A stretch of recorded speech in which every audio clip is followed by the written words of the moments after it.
আসসালামু আলাইকুম। সবাই কেমন আছেন? আলহামদুলিল্লাহ আমি ভালো আছি। আজকে আপনাদের মাঝে নিয়ে আসলাম ফালুদা রেসিপি। তো রমজানে অনেক ব্যস্ততার মাঝে আমার লং ভিডিও দেওয়া হয়নি। সো আজ আপনাদের মাঝে একটা ভিডিও শেয়ার করছি। অবশ্যই দেখবেন, লাইক দিবেন এবং আপনাদের মূল্যবান মন্তব্য করবেন। আপনাদের মূল্যবান মন্তব্য আমার কাজে অনুপ্রেরণা যোগায়। যাই হোক, আজ রেডি ফালুদা নিয়ে আসছি। ফালুদা প্যাকেটের ভিতরে 2টি জেলো ছিল, সেটা গরম পানিতে করে এটা জেলো বানাতে হবে। সো আমি একটু চুলায় পানি নিয়ে জেলো প্যাকেটটি দিয়ে দিচ্ছি। তার মাঝে আমার প্যাকেটটি ভালো মতো খোলা হচ্ছিল না, আস্তে আস্তে পড়তেছিল। যাই হোক, এই যে পুরোটার প্যাকেট দেওয়া শেষ। এটা আমি একটু বলক দিয়ে পরে একটা প্লেটে ঢেলে নেব। যাই হোক, অবশ্যই আপনারা পুরো ভিডিও দেখবেন। দেখেন, প্যাকেটটা একটু ছিঁড়াতে কষ্ট হয়েছিল।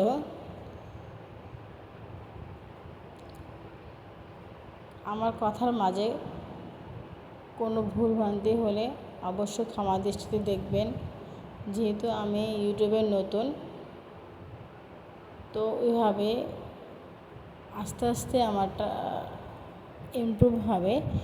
সো চেষ্টা করব আপনাদেরকে ভালো কিছু দেখানোর জন্য। এটা হলো 2টা প্যাকেট ছিল, একটা হলো সবুজ কালার, একটা হলো লাল কালার। কিন্তু এটার মধ্যে সবুজের মধ্যে এত কালার ছিল। যাই হোক, এটা তো যেহেতু ফুড কালার, তো সমস্যা নেই। আমি জেলোর জন্য প্রস্তুতি নিচ্ছি। এটা একটু গরম করে পরে আমি একটা প্লেটে ঢেলে দেব। এই দেখেন, সবুজটা একটা প্লেটে ঢেলে দিয়েছি। এটা অলরেডি একটু একটু জেলো মনে জমে যাচ্ছে। দেন তারপর আমি লালটাও ঢেলে দিয়েছি মাত্র। ঠান্ডা হওয়ার জন্য আমি ওয়েট করব। দেন তারপরে আমি ফালুদার জন্য 1 কেজি দুধ নিয়েছিলাম। তার মধ্যে আমি ফালুদার যে প্যাকেটটা ছিল সেটা ঢেলে দিয়েছি। এছাড়া এর মধ্যে একটু সাবুটা কম ছিল পরিমাণে। দেন আমি নিজে একটু আলাদা সাবু ফুটিয়ে এই গরম দুধের মধ্যে দিয়ে দিয়েছি। দেখেন কত সুন্দর লোভনীয় লাগছে। অবশ্যই আপনারা একবার ট্রাই করবেন। দেখেন, আমার জেলোগুলো শক্ত হয়ে গিয়েছে। এখন আমি এগুলো একটু কেটে নিচ্ছি বরফি আকারে। দেন আমি 2টাই জেলো কেটে নিয়েছিলাম। এটা আসলে আমি স্টিলের প্লেট নিয়েছিলাম, বাট আমার ছুরিটা একটু পিছিয়ে যাচ্ছিলো। দেন আমি বরফিগুলা কেটে নিলাম। কিন্তু এটা একটু বেশি নরম হয়ে গিয়েছিল, ফ্রিজে রাখা হয়নি। আমি ফ্রিজে রাখার পর জিনিসটা আবার ঠিক হয়ে যাবে আশা করছি। দেন আমি এভাবে আবার যে আমার আর একটা প্লেটে ছিল সেগুলো আমি বরফি আকারে কেটে নিয়েছি।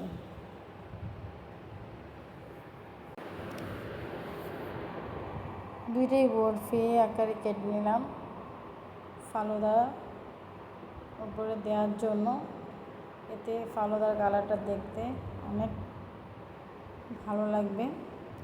অবশ্যই পুরো ভিডিওটি দেখবেন, একটি লাইক দিবেন, আপনাদের মূল্যবান মন্তব্য করবেন।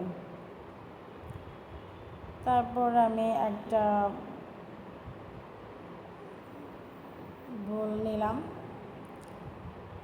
তার মধ্যে আমি সাবু যে মিক্সটা ছিল দুধের মতো সেটা আমি ঢেলে দিলাম। কত সুন্দর ঘন হয়েছে, কত ভালো লাগছে দেখতে।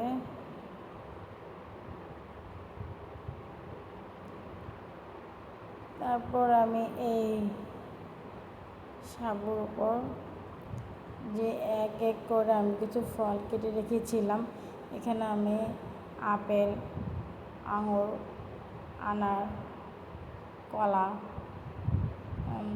এইসব ফলগুলি দিয়েছি। দেখেন এই যে আমার আপেল।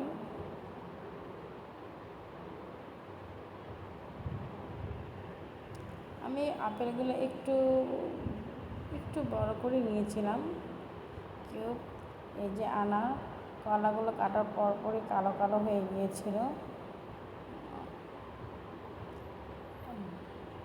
তার সাথে আঙুরগুলো ভালো সবুজ সবুজ লাগছে দেখতে, ভালোই লাগছিল। তারপর আমি এক এক করে সেই যে বাটিতে ঢালা মিক্সার মধ্যে আমি আপেল সবগুলো দিয়ে দিলাম।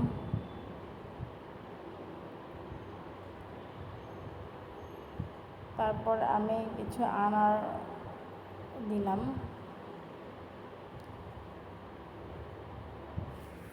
যে আনারগুলো আমি প্লেটে রেখেছিলাম, দেন আমি তার মধ্যে দিয়ে দিলাম কলাগুলো।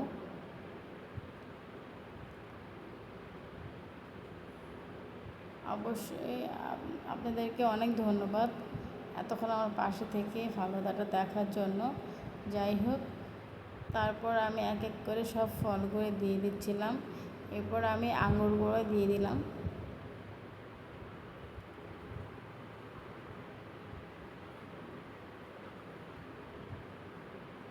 অনেক ভালো লাগছিল দেখতে, সাদার উপরে ফলের যে কালারগুলো দেখতেই অন্যরকম লাগছিল। দেন তারপর আমি যে ফ্রিজে রেখে দিয়েছিলাম জেলোগুলো, সেগুলো বের করলাম। দেখলাম একটুখানি শক্ত হয়েছে। ফলগুলো দেওয়ার পরে আমি দেখেন কত সুন্দর লাগছে ফলগুলো। দেন তারপরে আমি ফলগুলোর উপর সেই জেলোগুলো দিয়ে দিলাম। জেলোগুলো এত কালার ছিল, সবগুলো 2টা জেলোই আমি দিয়ে দিলাম। সবগুলো ফল এবং জেলো দিয়ে সবটু আমি একটু নাড়াচাড়া করে মিক্সড করলাম। দেখেন কত সুন্দর লোভনীয় লাগছে। আপনাদেরকে আমার পাশে থাকার জন্য অনেক ধন্যবাদ। অবশ্যই এভাবে আমার পাশে থাকবেন, আমাকে উৎসাহ দেবেন এবং আপনাদের মূল্যবান মন্তব্য করবেন। দেন তারপর আমি একটু ফ্রিজে রেখে দিয়েছিলাম ঠান্ডা হওয়ার জন্য, কারণ ডেজার্ট ঠান্ডা খেলে একটু ভালো লাগে।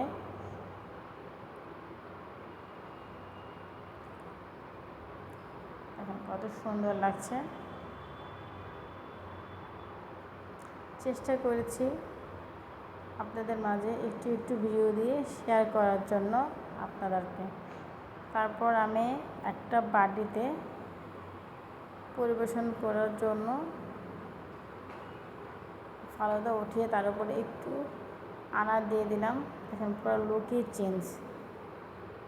আসসালামু আলাইকুম, আল্লাহ হাফেজ। এতক্ষণ আমার পাশে থাকার জন্য অনেক অনেক ধন্যবাদ। অবশ্যই সবাই ভালো থাকবেন, সুস্থ থাকবেন।